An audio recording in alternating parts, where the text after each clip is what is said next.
Et merci au professeur Nepi. Après ce qu'il nous a dit, je me déplacerai complètement à un autre sujet. Le professeur Nepi s'occupe de philosophie morale et je m'occupe de métaphysique. Le cantique des créatures, je le tourne selon mes intérêts. Quand on entend parler de métaphysique, on a un peu de crainte.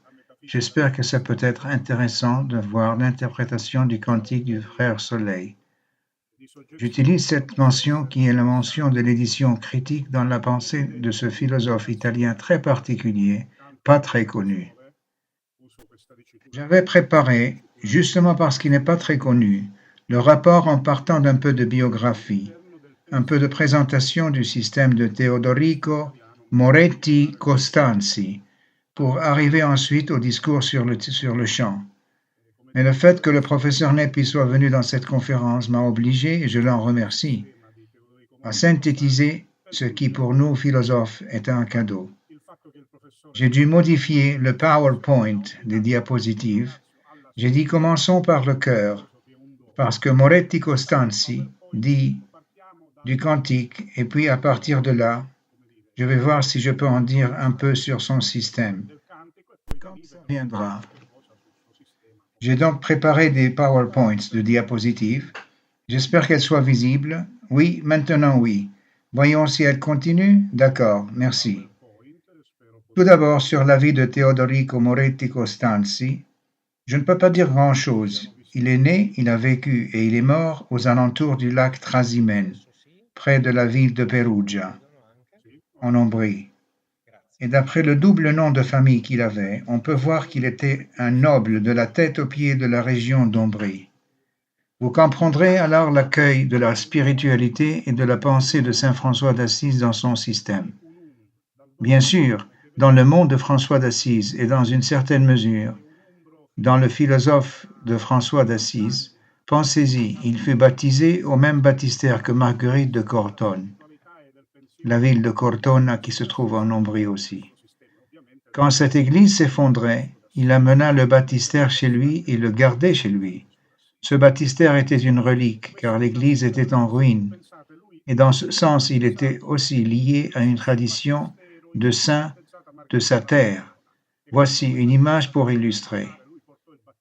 Ici, vous pouvez le voir dans une représentation plus moderne, et voici ses dates de vie. Il est né à Pozzuolo Umbra. Il est mort ensuite près du lac Trasimène, où il avait racheté une villa familiale qu'il appelait le Palais, et d'où il signait toutes ses œuvres. De sa vie, l'important pour nous de savoir est que pendant une trentaine d'années, il fut professeur de théories ordinaires qui correspondaient à la chaire de métaphysique des universités pontificales à l'université de Bologne. Ayant une tradition bonaventurienne particulière, un de ses derniers disciples fut le professeur Maurizio Malaguti de Bologne, pour l'insérer dans une certaine généalogie philosophique. Voici l'une des dernières éditions. Ce ne sont pas toutes les œuvres, ce sont quelques-unes des œuvres les plus importantes. Et je vous citerai quelques-unes ici ce soir. D'autres ne sont pas ici et je vous montrerai où vous pouvez les trouver. Voici un schème des 3 œuvres les plus importantes de Teodorico Moretti Costanzi. On parle de trilogie, la philosophie pure du 1959, l'éthique dans ses conditions nécessaires du 65, l'esthétique pieuse du 66, sans manquer bien sûr la tripartition qui fait écho aux 3 questions kantiennes. Que pouvons-nous découvrir? La philosophie pure. Que devons-nous faire et que pouvons-nous espérer? Avec le jugement esthétique et théologique, l'esthétique pia. Vous voyez la structure très importante. Ce sont les 3 œuvres qui sont considérées comme les plus importantes et du système même de Teodorico. Moretti Costanzo n'accepterait pas ce mot de système. Nous verrons pourquoi. C'est évidemment son chef-d'œuvre. Je suis parti en 5e, en vitesse, dans le sens où je n'ai pas choisi, comme le disait cette publicité, du jeu de gratter et gagner facilement. Je n'ai pas pris le cantique des créatures dans des œuvres où Teodorico Moretti Costanzo étudie Bonaventure ou Saint François. Ce serait trop facile. Je suis allé au plus théorique. Je suis surtout parti de ces œuvres centrales. Voici une citation, quelques citations, mais la plus importante du cantique que je vais vous présenter tout de suite, et je vous ferai une brève exégèse.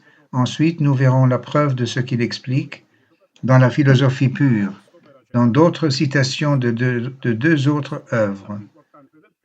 C'est seulement ce que j'ai préparé, pas toute l'œuvre, mais quelques œuvres choisies. Qu'entend-on par philosophie pure? D'abord presque à la manière d'un préjugé, comme un outil heuristique pour lancer notre recherche. Mais ce sont ses paroles. Quand je les écris en bleu ciel, ce sont les siennes. Il dit, la philosophie commune se présente comme une enquête humaine sur la réalité. La philosophie pure, dont l'œuvre nous tirons la première citation, est un témoignage et une voie directe de la réalité. Je ferai remarquer la réalité avec un R majuscule.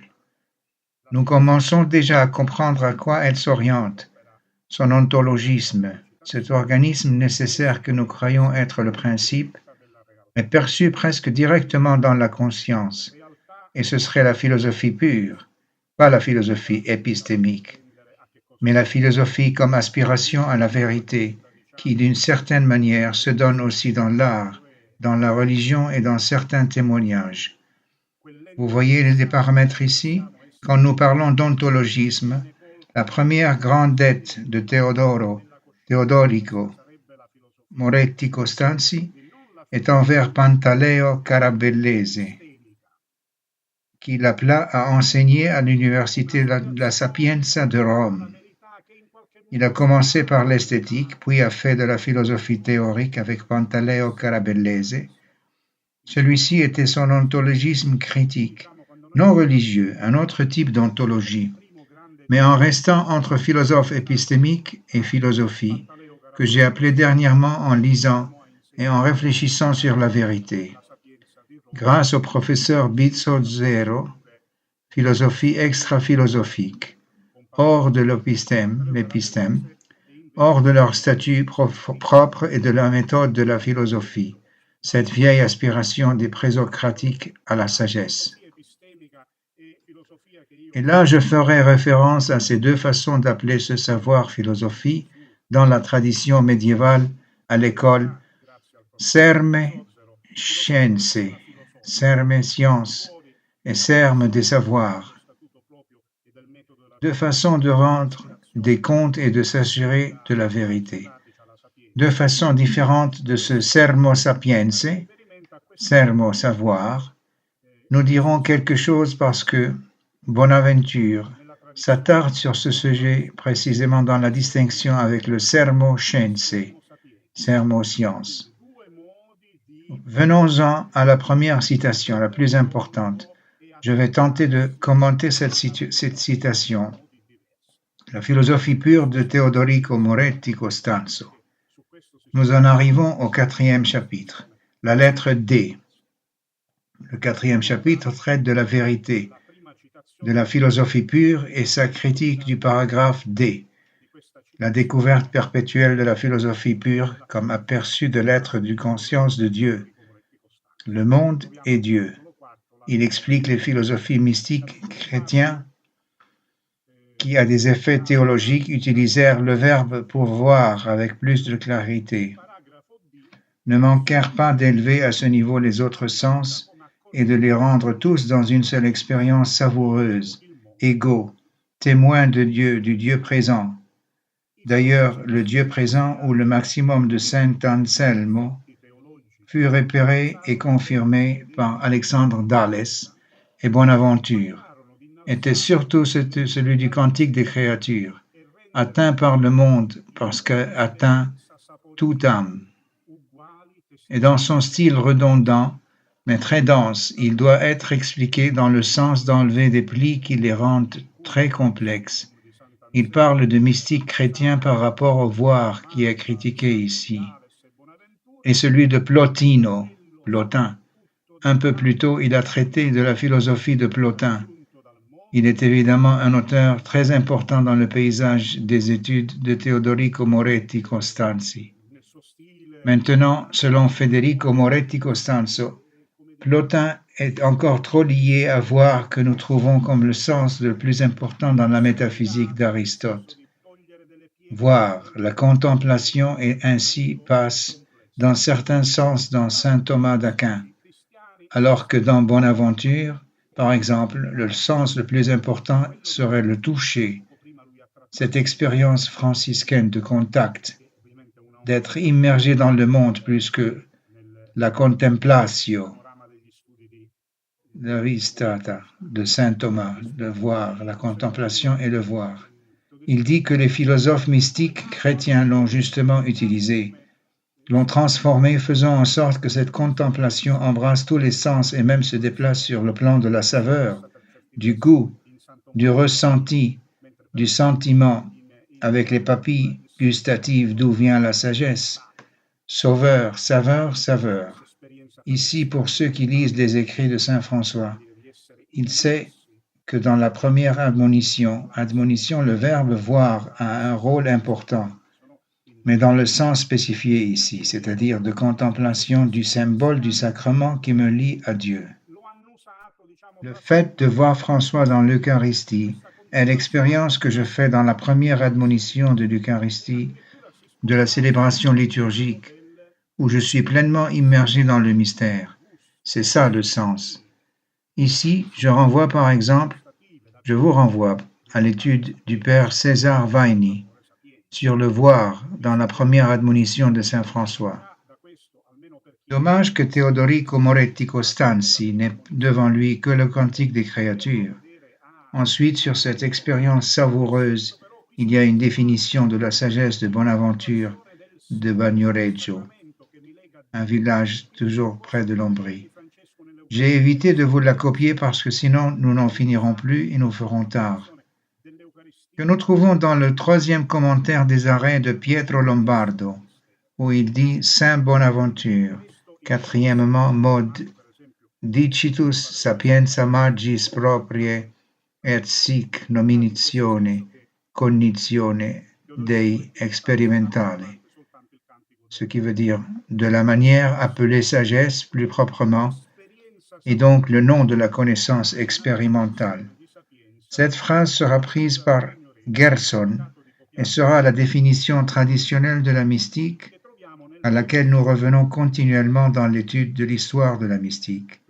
Mais ici, bien sûr, selon Teodorico Moretti, a la valeur d'expérience d'un savoir expérientiel, c'est-à-dire qui embrasse l'homme de l'intérieur pleinement.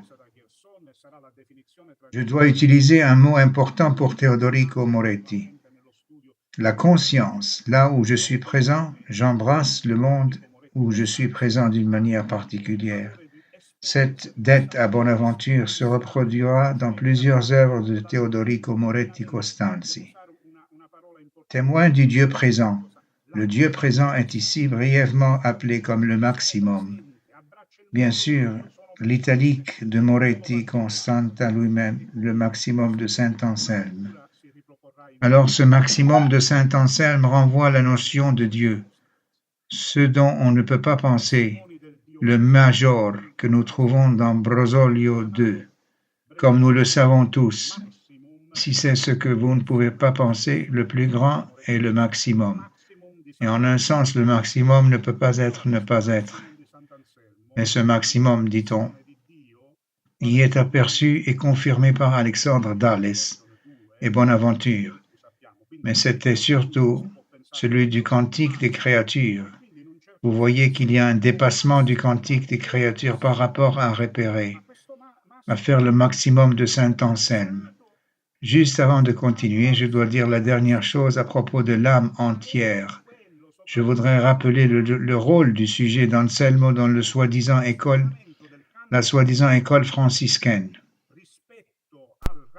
Tomatis dit dans l'ouvrage que je vous cite, l'argumentation qui peut être déduite d'Anselme est féconde pour la réflexion philosophique ultérieure qui, de Descartes, Spinoza, Hegel, le pose comme fondement de ses propres systèmes spéculatifs.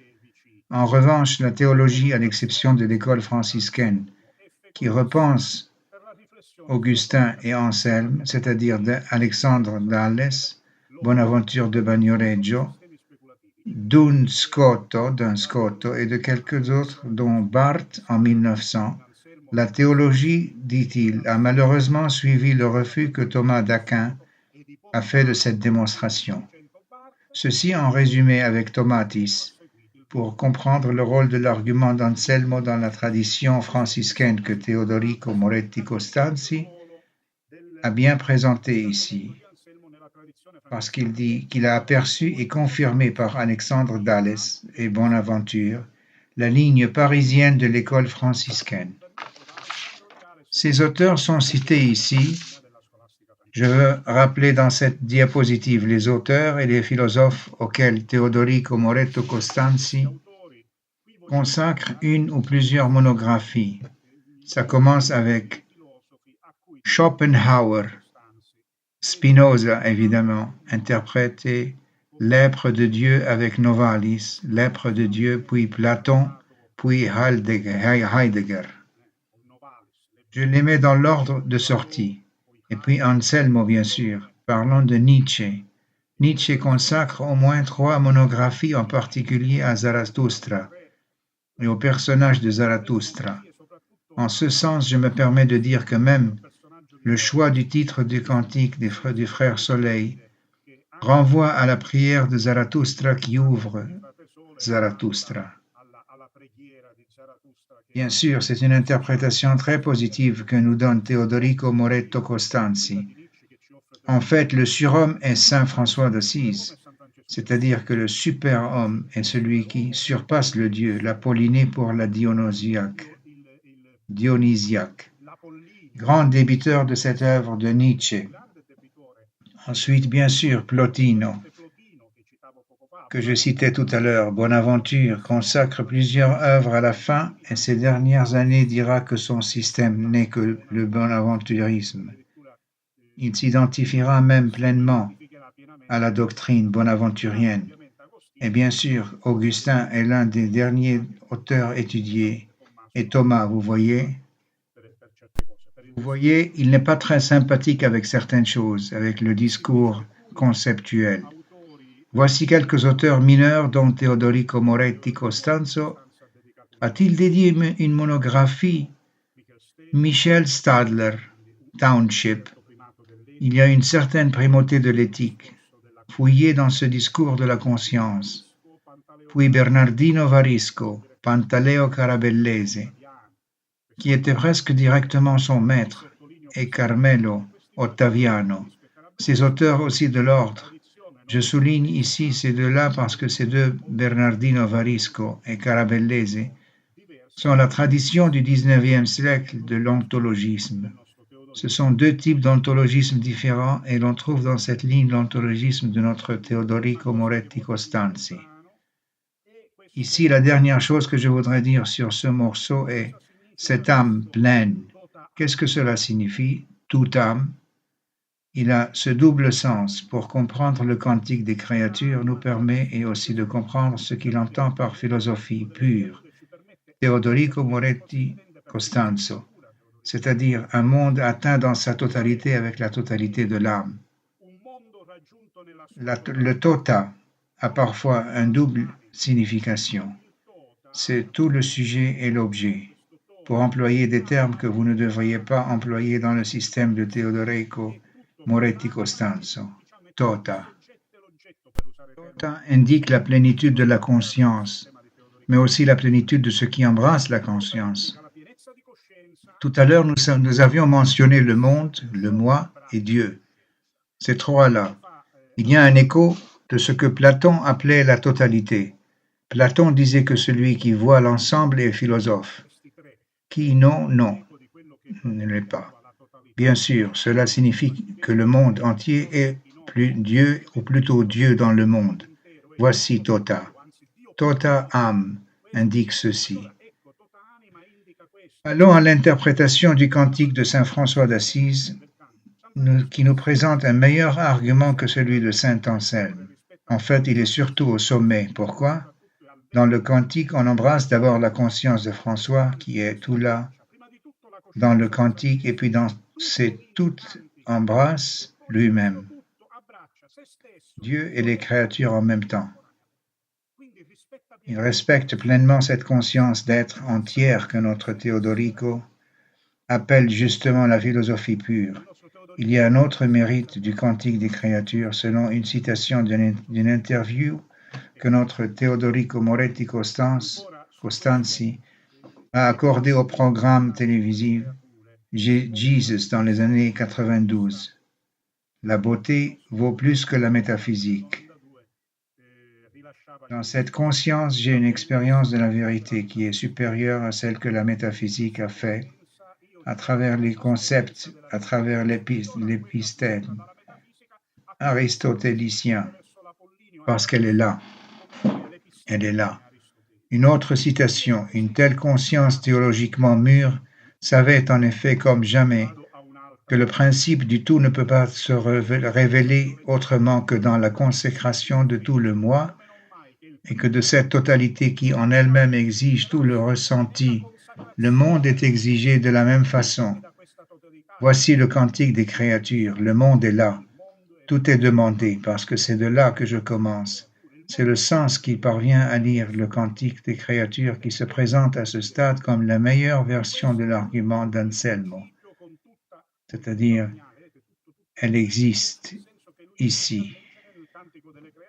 Voici l'essence qui implique l'existence, qui est celle présente dans le monde selon Teodorico Moretti. Voici un autre tableau dont je vais brièvement vous parler. Ce n'est pas dans l'œuvre de Bompiani, c'est le cours de philosophie théorique. Ce sont deux cours, de l'existence à l'existence, puis le second de l'existence à l'être.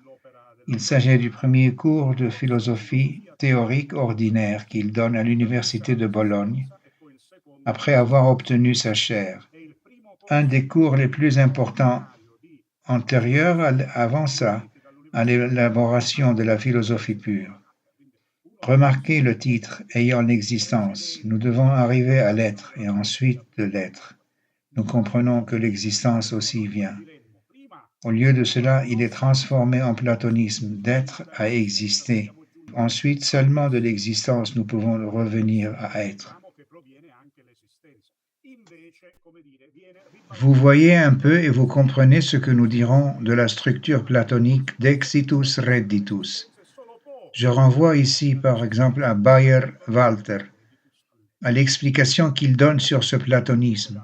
Il conclut la dernière leçon de théorétisme dans laquelle il a expliqué le passage de l'être à l'existence à travers un savoir qui est celui de la philosophie pure. Conclut-il ainsi la leçon à Bologne, qu'on mette en œuvre cette raison, qu'on mette en œuvre avec elle une nature qui du physique nous fasse parler et non pas comme de réalité, mais de sous-réalité. Avec la métaphysique, elle sera comblée en étant éliminée.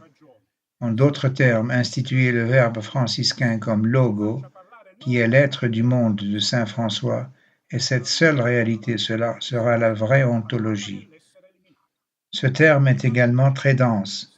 Alors l'existant dont il dira du cantique des créatures dans la philosophie pure, que je vous ai présenté là, ce qui est du monde de saint François.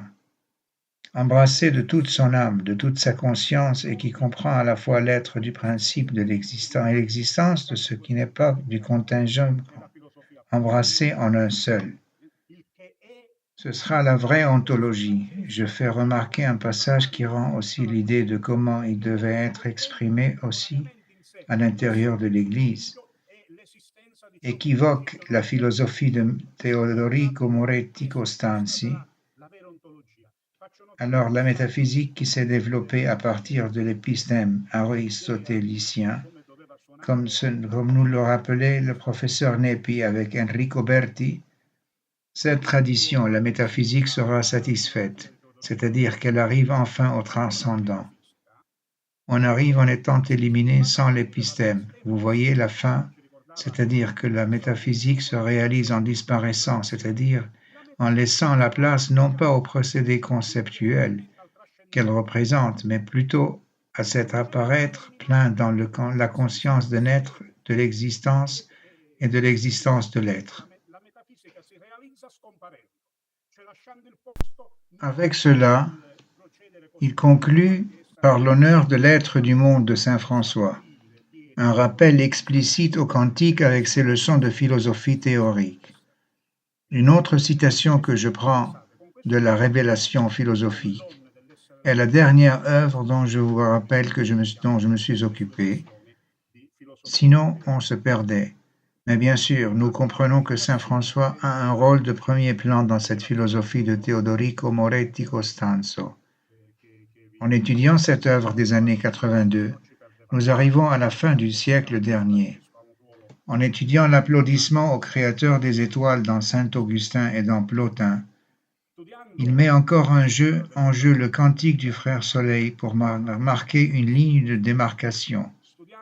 Regardez ici combien il dit manquant aux étoiles d'Augustin, ordonné et harmonisé, mais pas du tout ponctué dans une contemplation de créature, confidente, amie, capable de détourner de la subjection de l'immense ce qui est intime et joyeux, pour lequel sont dites singulièrement des clartés précieuses et belles dans le cantique des créatures de saint François.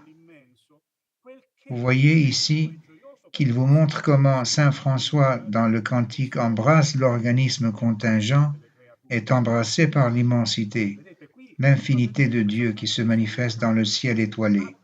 Ce n'est pas quelque chose de complètement différent, mais embrasser le par-là, l'embrasser dans son être individuel, c'est typique de la pensée franciscaine. Ce primat pour lequel sont dites singulièrement les étoiles guéries, précieuses et belles dans le cantique des créatures. Et puis c'est intime et joyeux. Les disciples de Teodorico Moretti Costanzo ont fait des études sur la conception d'Augustin et de Bonaventure quant au rôle de l'angoisse. En Bonaventure, il manque cette angoisse précisément parce qu'il y a cette médiation de saint François, alors qu'en Augustin, il reste quand même quelque chose de manichéen, du trop platonique, si vous voulez, alors qu'ici, il est dépassé parce qu'il y a cette étreinte dans l'être de l'entité et des entités. Teodorico Moretti Costanzi, bien sûr, donne une biographie de saint François à partir de la recherche du beau dans les environs, fait une biographie de sa propre biographie, une biographie de Francesco philosophique, non pas hagiographique, mais philosophique. On ne propose pas au hasard la mention du cantique des créatures. La nature qui s'y chante, évoquée avec efficacité par le mot adhérent, porte le sceau d'une expérience vraiment concrète et de qualité. Vous voyez, la définition de la sagesse revient comme expérience, et cette conscience qui fait l'expérience de la totalité, c'est-à-dire de Dieu, est contingente au moi, au monde et à Dieu. Il a cette expérience pratique qui l'a fait dépasser tous les concepts et toutes sortes de raisonnements. Je me dirige vers la fin, je prends un exemple de théorique et je termine. En traçant l'histoire de l'ontologie à partir de l'affirmation de Parménide, en fait, la même chose est de penser et d'être, ou bien sûr, ne rend pas la pensée discursive comme Gadamer nous l'a expliqué, à la même racine du nez que le flair. Revenons aux cinq sens, au goût, au nez, comme si c'était l'organisme dont la pensée de Parménide. On a senti cette entité avec le nez. Ça doit être intuitif. J'utilise ce mot très important dans l'histoire de l'ontologie. Nous en arrivons à l'idéalisme auquel Teodorico Moretti Costanzi ne peut pas faire référence, comme le Pantaleo Carabellese lui-même, qui était son maître en Italie. Nous nous trouvons à cette époque sous la domination de l'idéalisme dans ses différentes composantes, mais surtout dans Giovanni Gentile. Ici, vous voyez deux possibilités, Schelling et Giovanni Gentile. Non pas que Giovanni Gentili n'ait pas d'influence sur Teodorico Moretti Costanzi, mais j'ai pris ce texte de Schelling. En fait, ce n'est pas le dernier Schelling, c'est le tout dernier Schelling, celui qui a été imprimé par ses enfants. Les dernières leçons qu'ils ont recueillies, qui ont été recueillies par ses enfants et publiées comme introduction philosophique, la philosophie de la mythologie. Ou regardez le deuxième titre exposé de la philosophie purement rationnelle. Une philosophie purement rationnelle, ici, la pureté est loin d'être la pureté de Kant. Cette philosophie purement rationnelle de Schelling, parce qu'ici, elle s'affirme une citation de l'essence même, c'est-à-dire le principe. Cela peut se faire non pas de manière déductive, mais inductive. Alors vous voyez les deux possibilités, c'est-à-dire de cette unité d'être pensé ou pensée d'être. Pour citer l'un des premiers titres de Teodorico Moretti Costanzi, une œuvre qu'il publia en 1939, Penser et être, à l'éditrice Perella de Rome. Cette unité donne lieu à deux façons de voir la métaphysique, celle à laquelle faisait référence le professeur Neppi tout à l'heure, celle avec Enrico Berti. C'est ce que Bontandini représente dans ce qu'il appelle l'unité d'expérience. Il a un point de départ de la métaphysique où l'être et pensée se donnent là. De cette façon, on surmonterait la critique kantienne, mais dans ce cas, cette unité d'expérience devient le point de départ de la métaphysique. Ce que le père Marshall dirait, le point de départ de la métaphysique, la première étape. Par contre, pour Teodorico Moretti Costanzi, cette unité se donne dans la philosophie, aussi en ce moment de conscience, et cela doit célébrer la fin et la fin de la métaphysique. La fin est la fin. La fin de la métaphysique est atteinte en mettant fin à la métaphysique, en acceptant cette présence de la totalité dans la conscience, dans ce qu'il appelle la philosophie.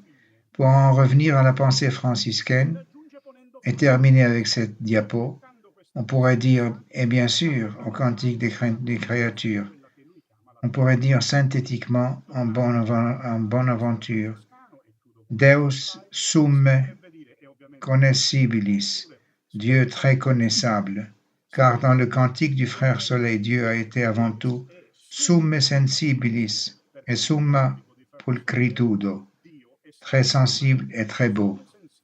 Bien sûr, ce sont les termes de l'exégèse de Teodorico Moretti Costanzi. Je vous remercie et je m'excuse d'avoir pris un peu plus de temps que prévu. Merci beaucoup.